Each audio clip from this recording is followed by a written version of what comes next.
नमस्कार दोस्तों, ओम नमः शिवाय। स्वागत है आप सभी का इस नए वीडियो में। जय श्री शिवाय नमस्तुभ्याम हर हर महादेव।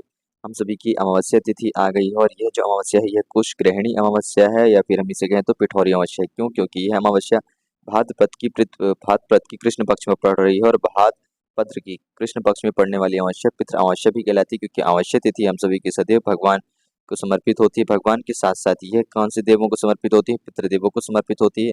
हम अपने जीवन में पितृदेवों को प्रसन्न कर सकते हैं, पितृदेवों को तृप्त कर सकते हैं, पितृदोष अपने जीवन से समाप्त कर सकते हैं। तो कुछ ग्रहणी अमावस्या हो या फिर वह पिठौरी अमावस्या हो, दोनों एक साथ पड़ना भाद्रपद की कृष्ण पक्ष पर हम सभी के लिए बहुत ज़्यादा विशेष फलदायक और लाभदायक होता है। तो हम सभी को ये छोटा सा अद्भुत सा उपाय करना चाहिए। घर में एक दीपक वाला उपाय करना चाहिए जो कि हमारे पितृ देवताओं को प्रसन्न करेगा, साथ ही साथ हमें पितृदोष से बचाएगा और हमारी जो मनोकामना है, हमारी जो कामना है वह पितृ देवताओं की कृपा से परिपूर्ण होगी। तो संपूर्ण जानकारी जानेंगे और समझेंगे अमावस्या तिथि के छोटे से अद्भुत से विशेष उपाय जो कि हम सभी को करना है भाद्रपद वाली इस अमावस्या पर, यानी कि जो हम सभी की अमावस्या पड़ रही है 2 सितंबर को, फिर वह चाहे 2 सितंबर का दिन हो या 3 सितंबर का। देखिए, यह जो अमावस्या है 2 दिनों तक रहेगी, यानी 2 सितंबर को स्टार्ट होगी और 3 सितंबर को इसका अंत होगा। यानी कि इस उपाय को आप 2 सितंबर की रात्रि में भी कर सकते हैं और 3 सितंबर की रात्रि को भी कर सकते हैं। इन दोनों दिनों में कर सकते हैं। 2 विशेष दिन आप सभी के लिए रहेंगे भाद्रपद की अमावस्या का, तो ज़रूर करिएगा। इस उपाय को कैसे करेंगे, संपूर्ण जानकारी, संपूर्ण विधि पूज्य गुरुदेव जी की ही कृपा से हम सभी जानेंगे समझेंगे। तो चलिए जानते हैं और समझते हैं, लेकिन प्लीज़ उससे पहले वीडियो को लाइक ज़रूर करिएगा और यदि आप चैनल पर नए हैं, अभी तक सब्सक्राइब नहीं करा है तो चैनल को सब्सक्राइब अवश्य रूप से करें। देखिए, जो अमावस्या तिथि होती है, यह हम सभी की सभी तिथियों में से अंतिम में आती है, यानी कि हमारे 15 दिन की तिथियाँ होती हैं। सभी तिथियाँ पंचमी, षष्ठमी, सप्तमी, अष्टमी, नवमी, दशमी, एकादशी, द्वादशी, त्रयोदशी, चौदस, पूर्णिमा, अमावस्या, ऐसे करके हमारी जो 15 दिनों की तिथियाँ होती हैं, उन 15 दिनों की तिथियों में से सबसे अंतिम में आती है अमावस्या तिथि और सबसे अंतिम में आती है पितृ देवताओं के लिए समर्पित होती है यह तिथि। क्यों? क्योंकि अमावस्या तिथि जो होती है इसमें हम अपने पितृ देवताओं की पूजा अर्चना करते हैं। इससे हम अपने पितृ देवताओं को प्रसन्न कर सकते हैं, उनकी आत्मा की शांति के लिए प्रार्थना याचना कर सकते हैं, उनकी तृप्ति के लिए प्रार्थना याचना कर सकते हैं। साथ ही साथ अपने जीवन से पितृदोष जैसी जो समस्याएं हैं, पितृदोष जैसी जो हमारे जीवन में भूल हुई है, उनको दूर कर सकते हैं। पितृदोष जैसी भूल कहने का तात्पर्य है कि हमने समय पर अपने पितृ देवताओं को याद नहीं करा, हमने अपने घर में कुछ कार्यक्रम रखा, कुछ पूजा अर्चना रखी, कोई भी व्रत उपवास रखा और उस दिन जब हम अपनी पूजा अर्चना करते हैं, जब भगवान की पूजा अर्चना करते हैं, तो हम सभी को एक बार अपने पितृ देवताओं की भी पूजा अर्चना करनी चाहिए जो हमने नहीं करी, या फिर हमने कम से कम यदि हम अपने पितृ देवताओं को स्मरण मात्र कर ले। स्मरण मात्र का तात्पर्य है कि केवल हम उन्हें मन ही मन याद कर ले, तो भी हमें उतनी ही प्राप्त फल की प्राप्ति होती है जितना कि हम अपने पितृ देवताओं के लिए पूजा अर्चना करते हैं। परंतु हमने अपने पितृ देवताओं को याद तक भी नहीं करा है, तो हम सभी को अमावस्या तिथि के दिन अपने पितरों के लिए एक छोटा सा अद्भुत सा उपाय अवश्य रूप से करना चाहिए। यदि हम केवल और केवल अमावस्या तिथि पर अपने पितृ देवताओं को प्रणाम करके उन्हें अपने पितृ देवताओं को याद करके उन्हें प्रणाम करते हैं, तो भी हमें अपने पितृ देवताओं के आशीर्वाद की प्राप्ति होती है। तो इसलिए पितृ देवताओं के लिए अमावस्या तिथि बहुत ही ज़्यादा विशेषपूर्ण और महत्व हो जाती है और साथ ही साथ यह अमावस्या तिथि हमारे जीवन में पितृ देवताओं के लिए महत्व तो रखती ही रखती है। शनिवार के दिन का यदि कभी अमावस्या पड़े तो भी महत्व रखती है, परंतु इस बार की जो अमावस्या पड़ रही है भाद्रपद की, वह सोमवार को पड़ रही है, इसलिए हम सभी के जीवन से हर प्रकार के कष्ट कलेश को भी दूर करती है, काटती है। साथ ही साथ भगवान शिव जी की भी अनुकंपा कृपा बरसाती है। तो हम सभी को पितृ देवताओं की प्रसन्नता के लिए इस दिन जब हम उपाय करना प्रारंभ करते हैं, तो हमें एक छोटे से उपाय का जरूर करना चाहिए। हम सभी को अपने पितृ देवताओं के लिए तो पूजा अर्चना करते ही करते हैं, लेकिन जब हम सुबह के समय पर स्नान वगैरह करते हैं ना, तो स्नान में हमें कम से कम 1 से 2 चुटकी काले तिल का प्रयोग करके स्नान करना चाहिए। क्यों? क्योंकि देखिए, जब हम काले तिल का मिश्रित करके स्नान करते हैं और अपने पितृ देवताओं को याद करते हैं कि हे प्रभु, हे पितृदेव, आज का दिन आपको समर्पित होता है और आज के हमारा जो भी फल है, जो भी कार्य है, वह आपके चरणों में समर्पित होगा, हमारा हर कर्म आपको समर्पित होगा।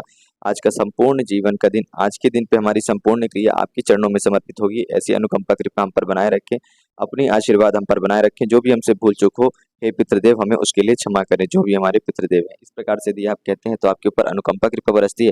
और ये काले तिल से स्नान करने का महत्व यह होता है कि देखिए, आपको यह तो पता ही होगा कि काले तिल भगवान विष्णु जी को पसंद है, माता लक्ष्मी जी को पसंद है, शनि देव को पसंद है, परंतु काले तिल इसी के साथ साथ पितृ देवताओं को भी प्रसन्न है, काल प्रिय है, क्योंकि काले तिल से पितृ देवता भी प्रसन्न होते हैं और काले तिल सदैव पितृ देवताओं की पूजा अर्चना में भी समर्पित किया जाता है। जब भी हम कभी अपने पितृ देवताओं को याद करते हैं, फिर चाहे हमारा पितर पक्ष प्रारंभ होने ही वाला है कुछ समय बाद, ठीक, तो हम अपने पितर पक्ष में भी पितृ देवताओं की पूजा अर्चना के लिए काले तिल का विशेष रूप से प्रयोग करते हैं। इसीलिए काले तिल का बहुत ही ज्यादा अतिरिक्त महत्व होता है। तो हम यदि पितृ पक्ष के समय के साथ साथ, यानी कि उसके अलावा भी हम अमावस्या तिथि पर काले तिल से 1 से 2 चुटकी काले तिल का मिश्रण करके स्नान करते हैं और अपने पितृ देवताओं को याद करते हैं। स्नान करने के बाद उन्हें मन ही मन प्रणाम करते हैं, तो भी हमें पितृ देवताओं के आशीर्वाद की प्राप्ति होती। तो इस प्रकार से हम अपनी पहली क्रिया का, छोटी सी क्रिया का विशेष रूप से ध्यान कर सकते हैं। चाहे हम गाँव में हो, शहर में हो, या फिर हमें सुबह-सुबह कहीं बाहर निकलना है काम के लिए, जल्दी है, हम अपने घर में पूजा अर्चना करने का समय नहीं, कोई विशेष काम है, तो हम केवल काले तिल से स्नान मात्र करके अपने पितृ देवताओं को याद करके उनसे प्रार्थना अर्चना कर सकते हैं, हमें तो भी आशीर्वाद की ही प्राप्ति होगी। बात करते हैं हम अपने अगले दूसरे उपाय की। तो देखिए, पितृपक्ष के दिन हम बहुत सारे दीपक प्रज्वलित तो हम सभी को करने ही करने चाहिए। फिर चाहे हम सभी आटे का दीपक प्रज्वलित करें या फिर मिट्टी का दीपक प्रज्वलित करें, परंतु हमें दीपक अवश्य रूप से प्रज्वलित करने चाहिए पितृ देवताओं के नाम से। यदि हमारे पास समय है, हमारे पास समय मिल पा रहा है, हमारे पास मौका है कि हम छोटा-सा, एक छोटी-सी पूजा, एक छोटी-सी विधि, एक छोटा-सा दिया, एक छोटा-सा जल अर्पण कर सकते हैं। छोटी-सी अचमनी जल, यानी कि जल हम कोई सा भी भोग लगाते हैं तो जल की अचमनी देते हैं, जैसे गोलाकार में खाना वगैरह रखते हैं, जो भोग वगैरह रखते हैं देवताओं के लिए, ठीक उसी को हम अचमनी कहते हैं। तो हमें जल की अचमनी भी दे सकते हैं। तो हम सभी को दीपक अवश्य रूप से तैयार करना चाहिए पितृपक्ष पे, या फिर पितृपक्ष के अलावा आप जो भी उपाय कर रहे हैं। देखिए, यह उपाय आप पितृपक्ष प्रारंभ होगा तो ये सारे उपाय आप पितृपक्ष के किसी भी दिन पर कर सकते हैं।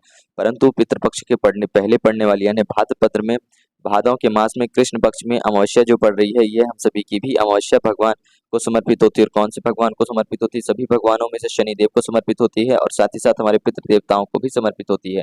सोमवारी अमावस्या है, तो हम सभी सोमवार के दिन भगवान शिव जी का भी नाम लेंगे जब पितृ देवताओं की पूजा अर्चना करेंगे। तो क्या करिएगा, हम सभी को दीपक समर्पित करना चाहिए अपने पितृ देवताओं को अपने घर में। कौन से दीपक समर्पित कर सकते हैं? तो ध्यान दीजिएगा, हम 2 प्रकार के दीपक प्रज्वलित कर सकते हैं। 2 प्रकार में से कोई से भी एक दीपक ही लेने हैं।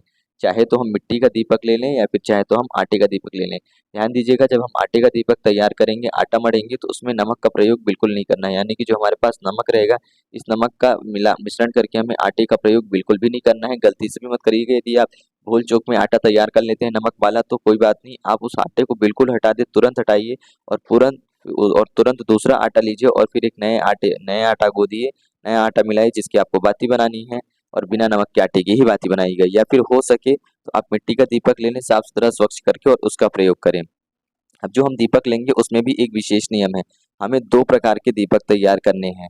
कैसे दीपक तैयार करेंगे? एक लंबी बाती का दीपक तैयार करेंगे और एक गोल बाती का दीपक तैयार करेंगे। देखिए, जो लंबी बाती का दीपक है, ये हमारे घर में लंबे समय तक, यानी कि हमारे घर में जितना ही ज़्यादा लंबी रहेगी बाती, उतने ही ज़्यादा लंबे समय तक के लिए हमारे घर में स्थिरता आती है, सुख शांति आती है, समृद्धि आती है, ऐश्वर्य कीर्ति आती है, धन-धान्य की बढ़ोतरी आती है, और उतने ही लंबे समय तक पितृ देवताओं की अनुकंपा कृपा हमें प्रदान होती है। और हम इस दीपक को प्रज्वलित करने के लिए किन चीज़ों का प्रयोग कर सकते हैं? तो या तो हम तेल का प्रयोग कर सकते हैं, सरसों के तेल का, या फिर हम घी का प्रयोग कर सकते हैं। लेकिन ऐसा मत करिए कि आपके पास थोड़ा-सा सरसों का तेल था, तो आपने एक दीपक में सरसों के तेल का प्रयोग कर लिया, और फिर उसके बाद तेल खत्म है, अब उससे ज़्यादा तेल नहीं है, तो आपने बाकी के दीपक में, अगले दीपक में घी का प्रयोग कर लिया। नहीं, या तो दोनों दीपक में आपको तेल का प्रयोग करना है, या तो दोनों ही दीपक में आप घी का प्रयोग करेंगे, परंतु दोनों ही दीपक में एक ही चीज़ का प्रयोग करें, या तो तेल का प्रयोग करें या घी का प्रयोग करें। और दीपक चाहे आटे का तैयार करें तो 2 दीपक तैयार करिएगा। यानी कि कहने का तात्पर्य है, आटे का दीपक लेंगे तो भी 2 दीपक लीजिएगा, मिट्टी का दीपक लेंगे तो भी 2 ही दीपक लीजिएगा। ऐसा मत करिएगा कि एक आपने मिट्टी का ले लिया और एक आटे का ले लिया। ऐसी भूल आपको गलती से भी नहीं करनी है। तो 2 अलग-अलग प्रकार के दीपक मत तैयार करिएगा। एक ही प्रकार का दीपक तैयार करें, बस एक ही प्रकार में 2 दीपक लें, चाहे मिट्टी के 2 ले लें, चाहे आटे के 2 ले लें। अब एक लंबी बाती का दीपक आपके पास है और एक गोल बाती का दीपक आपके पास है। दोनों में से दोनों दीपक आपके घी के हैं या तो तिल के, इसको लेकर के पहुंचेंगे, या तो आप अपने घर के किसी भी मटका परिंडा वाले स्थान पर पहुंचेंगे, या फिर आप अपने घर की किसी भी दक्षिण दिशा की तरफ जाएंगे। यानी कि आप अपने घर के कमरे की दक्षिण दिशा की समक्ष जाएंगे, ये कह सकते हैं कि पश्चिम दिशा की तरफ समक्ष जाएंगे। दक्षिण पश्चिम दिशा की ओर जाते समय आपको एक बात का विशेष ध्यान रखना है, क्योंकि जो दक्षिण दिशा होती है यह पितृ देवताओं को समर्पित होती है, और पश्चिम दिशा यह भगवान शनिदेव को समर्पित होती है और पितृ देवताओं को भी समर्पित होती है। परंतु सबसे ज्यादा महत्व दक्षिण दिशा का होता है, पश्चिम दिशा से भी अधिक। तो दक्षिण दिशा की तरफ जाकर के ही आप सभी को अपनी यह विधि करनी है। तो दक्षिण दिशा की तरफ जाए, वहां पर थोड़ा सा चावल रखिए। चावल कितने? 1 मुट्ठी चावल रखना है। ठीक, ओम पितृ देवताएं नमः, पितृ देवताओं का अपने नाम याद करते हुए, अपने पितृ देवताओं को याद करते हुए, समर्पित करते हुए, और पितृ देवताओं को याद करने के बाद चावल रखने के बाद, चावल देखिए आपके घर में शीतलता लाएगा, शांति लाएगा, सुख लाएगा, समृद्धि लाएगा। और यह सारी क्रिया आप रात्रि में कर रहे हैं। रात्रि में कब? 7 बजे के बाद आप कभी भी कर सकते हैं। 7 से 10 बजे के बीच में इस उपाय को आप अपने घर में कभी भी कर सकते हो।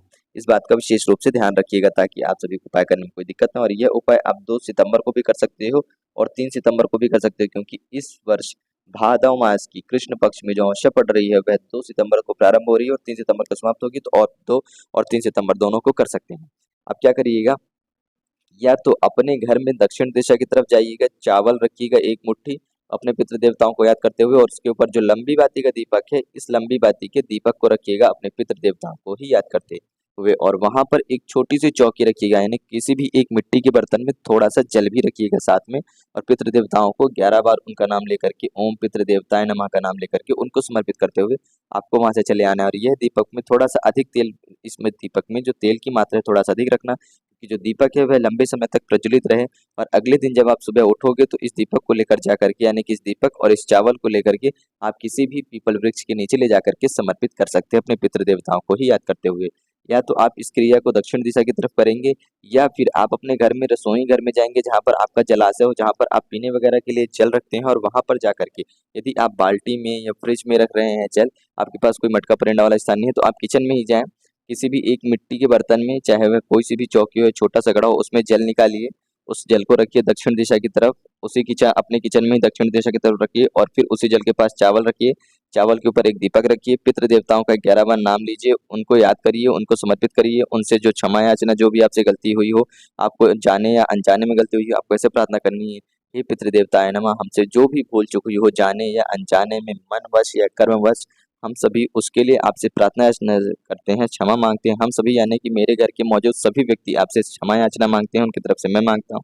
और अपनी अनुकंपा कृपा अपने बच्चों पर सदैव बनाए रखिए, सुख शांति समृद्धि ऐश्वर्य कीर्ति की अपनी अनुकंपा कृपा हम पर रखिए, हमारी रक्षा करिए, हम सदैव आपको याद कर सके ऐसी हम पर कृपा बनाए। इस प्रकार से आप सभी को प्रार्थना याचना करनी है, और क्षमा याचना करते हुए यह लंबी बाती का दीपक चावल के ऊपर करके आप सभी को रख देना है मटका परिंडा वाले स्थान में। चाहे मटके परिंडा वाले स्थान पर रखिए या दक्षिण दिशा में रख करके मटका परिंडा रखिए, परंतु आपकी दिशा दक्षिण दिशा ही होनी चाहिए, इस बात का विशेष ध्यान दीजिएगा। यह तो हो गया हमारी क्रिया। बचा हमारे पास अगला गोल बाती का दीपक। इसको लेकर के जाएंगे अब हम अपने घर के किसी भी नजदीकी पीपल वृक्ष के समक्ष। देखिए, जब हम पीपल वृक्ष के समक्ष ले जाकर के दीपक समर्पित करते हैं अमावस्या तिथि पर, वैसे तो हम शनिवार के दिन या हो या फिर गुरुवार के दिन हो पीपल वृक्ष की पूजा अर्चना करते हैं, परंतु यदि हम अमावस्या तिथि पर भी यदि एक दीपक शनिदेव जी को समर्पित करते हैं, तो हमारे घर में धन धान्य की और ऐश्वर्य कीर्ति की बढ़ोतरी होती है। और जब हम यह दीपक ले जाकर के शनिदेव जी को याद करते हुए और साथ ही साथ अपने पितृ देवताओं को याद करते हुए समर्पित करेंगे, तो यह जो दीपक है हम सभी को समर्पित करते वक्त गोलबाती का दीपक है। अब इसमें कैसे निर्धारित हो भैया कि हम यह दीपक किस दिशा की तरफ रख रहे हैं? तो यहाँ पर जब आप यह दीपक समर्पित करेंगे ना शनिदेव जी को पीपल वृक्ष के नीचे, तो आप सभी को अपना मुख, यानी कि अपना खुद का स्वयं का जो मुख है वह दक्षिण दिशा की तरफ मोड़ करके रखना है। यानी कि आप माफ करिएगा, पश्चिम दिशा की तरफ आप मुख करके खड़े होंगे, और पश्चिम दिशा की तरफ घूम करके आपको पूजा अर्चना करके अपनी यही दीपक वहीं पर समर्पित कर देनी है। एक बार ये कह सकते हैं तो 3 बार आप ओम शम शनिश्चराय नमः भगवान शनिदेव जी के बीज मंत्र का नाम जपेंगे। उसके बाद अपने पितृ देवताओं के बीज मंत्र का नाम जपेंगे, ओम पितृ देवताय नमः। यह दीपक पश्चिम दिशा की तरफ अपना मुख करके खड़े रहेंगे, और वह दीपक वहीं पर समर्पित करके आप सभी को घर आ जाना है। ऐसा करने से आपके घर में धन धान्य की बढ़ोतरी होती है, सुख शांति समृद्धि आती है, यदि आप अमावस्या तिथि पर अपने पितरों के साथ साथ शनिदेव जी को भी याद करते हैं। ये इस प्रकार से हम सभी का दूसरा उपाय समाप्त होता है, जो कि हम सभी को रात्रि में ही करना है। तो इस उपाय को हम 2 सितंबर को भी कर सकते हैं, और 3 सितंबर को भी हम इस उपाय को कर सकते हैं। उस दिन अमावस्या की समाप्ति का दिन है, तो ऐसा मत सोचिएगा कि भैया इस समय पे तो अमावस्या समाप्त हो जाएगी, उसके बाद कैसे कर सकते हैं। तो उस समय पे अमावस्या का दिन रहेगा, आप इस उपाय को कर सकते हैं। इस बात को विशेष ध्यान रखिएगा। गुरु जी ने अपने ऐसी कथा में कहा है कि अमावस्या जिस दिन से प्रारंभ होती है उस दिन से लेकर के जिस दिन पर समाप्त होती है उस दिन तक हम कर सकते हैं, क्योंकि अमावस्या तिथि का अपना एक विशेष प्रभाव रहता है संपूर्ण दिनों में। बात करते हैं अपने अगले अंतिम और तीसरे उपाय की। देखिए, तीसरा उपाय भी हमारे पितृ देवताओं के लिए ही समर्पित होता है। हम सभी को इस दिन पर अपने पितृ देवताओं की तृप्ति के लिए, उनकी आत्मा की शांति के लिए, उनकी सुख शांति समृद्धि के लिए हम सभी को जल अवश्य रूप से अर्पित करना चाहिए, यानी कि जल की अचमनी देनी चाहिए। ये जल पर कह सकते हैं, तो अपने पितृ देवताओं को कम से कम एक दीपक तो अवश्य रूप से समर्पित करना चाहिए। जो दूसरा उपाय करा ये थोड़ा सा उसमें विशेष नियम थे, विधि थी, जिसको करना तो हर व्यक्ति के लिए स्वाभाविक रूप से सरल नहीं है। उसको महिलाएं तो कर सकती हैं, लेकिन जो पुरुष व्यक्ति हैं, जो पुरुष प्राणी हैं, वह करना चाहे तो उनको हो सकता है कि कुछ ना कुछ कठिनाई या बाधाएं आए, तो वह सभी लोग ऐसे उपाय जरूर करिएगा। या फिर आपके घर के आसपास कहीं नजदीक में भगवान शनिदेव जी का मंदिर नहीं है, तो आप सभी को करने में यह समस्या आ रही है, तो आप सभी यह उपाय कर सकते हैं। क्या करेंगे? तीसरा उपाय जो है हमारे पितृ देवताओं के लिए ही समर्पित होते हुए यह उपाय करना है। हम सभी को एक गोल बाती का दीपक तैयार करना है। इस दीपक में भी हम चाहे तो घी का प्रयोग कर सकते हैं या तेल का प्रयोग कर सकते हैं। अपने पितृ देवताओं को, अपने पितरों को याद करते हुए, उन्हें जल अर्पित करते हुए और दीपक अर्पित करते हुए हम सभी को दीपक समर्पित करना है। दीपक कहाँ समर्पित करेंगे? या तो हम अपने घर के आस-पास यानी कि हमारे घर से कुछ ही दूरी पर आस-पास में ऐसी कोई नदी है, तालाब है, सरोवर है, बावड़ी है, कुआँ है, वहाँ पर ले जा कर के हमें दीपक समर्पित करना चाहिए। नदी हो तो बहुत अच्छी बात है, तालाब हो तो बहुत अच्छी बात है, तालाब में जाएँ। तालाब नहीं है, बावड़ी है तो वहाँ चले जाएँ, बावड़ी भी नहीं परंतु यदि आपके घर में कुआँ है यानी कि आपके घर पर ही कुआँ हो या किसी अन्य व्यक्ति के घर में कुआँ है और वहाँ आप दीपक यदि प्रज्वलित कर पा रहे हैं, आपको कोई समस्या नहीं आ रही है, तो आपको कुआँ के पास भी ये दीपक समर्पित करना चाहिए अपने पितृ देवताओं को याद करते हुए। परंतु ऐसा कोई जलाशय का स्थान नहीं है, ना आपके घर पर है, ना आपके घर के आस-पास कहीं है, जहाँ तक यदि है भी तो इतनी ज़्यादा दूर है कि आप नहीं जा पा रहे हैं, तो आप क्या करेंगे कि इस दीपक को भी आप अपने घर के मटके परिंडे वाले स्थान पर ही समर्पित कर दीजिएगा। परंतु जब आप मटके परिंडे वाले स्थान पर समर्पित करें या फिर नदी, तालाब, सरोवर पर समर्पित करते हैं, तो नदी के पास जब समर्पित करते हैं, यहाँ पर कोई भी विशेष दिशा का कोई नियम नहीं आता है, केवल अपने पितृ देवताओं का नाम ही लेना रहता है और उनकी शांति के लिए, उनकी तृप्ति के लिए प्रार्थना याचना करनी रहती है अमावस्या तिथि पर। रात्रि के समय कर सकते हैं यानी कि संध्या समय में आप सभी ये उपाय को करेंगे और साथ ही साथ चाहें तो सुबह भी कर सकते हैं अमावस्या की तिथि पर, परंतु संध्या समय पे करते हैं तो और भी ज़्यादा उचित रहता है। परंतु जब आप मटके परिंडे वाले स्थान पर आते हैं, जलाशय वाले स्थान पर आते हैं अपने घर पे, तब यहाँ पर दिशा का नियम प्रारंभ हो जाता है। तो यहाँ पर आप सभी को दक्षिण दिशा पर रखना है, पश्चिम दिशा की ओर नहीं करना है। दक्षिण दिशा की ओर रखते हुए यानी कि दक्षिण दिशा की तरफ अपना मुख करके गोल बाती का दीपक रखते हुए अपने पितृ देवताओं को याद करेंगे, उनकी शांति के लिए याद करेंगे और साथ ही साथ किसी भी एक ग्लास में यानी कि किसी भी एक छोटे से ग्लास में, कटोरी में, स्टील की कटोरी में आपको थोड़ा-सा जल लेना है और जल भर करके रख देना है मटके के साइड में और जो जल आप गिलास में निकालेंगे, भर करके रखेंगे, उसी जल से आपको थोड़ी-सी अचमनी देनी है। अचमनी कैसे? आप उल्टे हाथ में अपने ग्लास पकड़िएगा। इस ग्लास को आपने अपने उल्टे हाथ में पकड़ा, आप सीधे हाथ में उल्टे हाथ से जल निकालिएगा और 1, 2, 3 इस प्रकार से आपको अपने दीपक के साइड में जल घुमाना है। जब आप 3 बार जल घुमाते हैं और अपने पितृ देवताओं का नाम लेते हैं, ओम पितृदेवताय नमः, ओम पितृदेवताय नमः, ओम पितृदेवताय नमः, तो वह जल आपके पितृ देवताओं को समर्पित होता है। वह दीपक पूजा के स्वरूप में आप अपने पितृ देवताओं को समर्पित करते हैं, अपने पितृ देवताओं को याद करते हैं, मन ही मन उनकी आत्मा की शांति के लिए, उनकी तृप्ति के लिए प्रार्थना याचना करते हैं और उनके भोग अर्पण के लिए आप थोड़ा-सा जल रखते हैं कि ताकि उनकी आत्मा को शांति मिले, उनकी प्यास बुझे, उनको ठंडक मिले, तो आप थोड़ा-सा आधी ग्लास जल, 1 ग्लास जल भर करके वहीं पर रख देना है। केवल इतना ही करना है और अगले दिन आप सभी को दीपक उठा करके ले जाएँगे, तो आप किसी भी पीपल वृक्ष के नीचे रख करके समर्पित करके चले आएँगे। इस दीपक का आपको प्रयोग अगली बार दोबारा किसी भी पूजा विधि में नहीं करना है। इस बात का विशेष रूप से ध्यान रखिएगा। तो इस प्रकार से हम सभी का पितृ पक्ष के लिए, अपने पितृ देवताओं के लिए ये सभी उपाय समाप्त होते हैं। जो कि ये छोटे से विशेष 3 उपाय थे। यह उपाय हम सभी को अपने पितृ देवताओं की प्रसन्नता के लिए, उनकी आत्मा की शांति के लिए, उनकी सुख शांति समृद्धि के लिए, उनकी तृप्ति के लिए और अपने आप को पितृ दोष से बचाए रखने के लिए, अपने जीवन से पितृ दोष जैसी भूल समस्या को दूर करने के लिए अमावस्या तिथि सबसे विशेष तिथि मानी जाती है पितृ देवताओं को प्रसन्न करने के लिए। और अभी हम सभी की जो अमावस्या तिथि है वह भाद्रपद की अमावस्या पर पड़ रही है, पितृ अमावस्या रहेगी और इस पितृ अमावस्या पर कुछ ग्रहणी अमावस्या भी कहते हैं, हम पिठौरी अमावस्या भी कह सकते हैं इस अमावस्या को कई-कई स्थानों पर। तो इस अमावस्या पर हम अपने पितृ देवताओं को याद करके उन्हें प्रसन्न कर सकते हैं, अपने जीवन में उनकी अनुकंपा कृपा प्रदान कर सकते हैं। तो कैसे करना था एक दीपक वाला यह छोटा-सा अद्भुत सा उपाय, संपूर्ण जानकारी हम सभी ने जानी और समझी। पूज्य गुरुदेव जी की अनुकंपा कृपा से यदि कुछ प्रश्न हो तो अवश्य पूछिएगा। जय श्री शिवाय नमस्तुभ्यम, हर हर महादेव।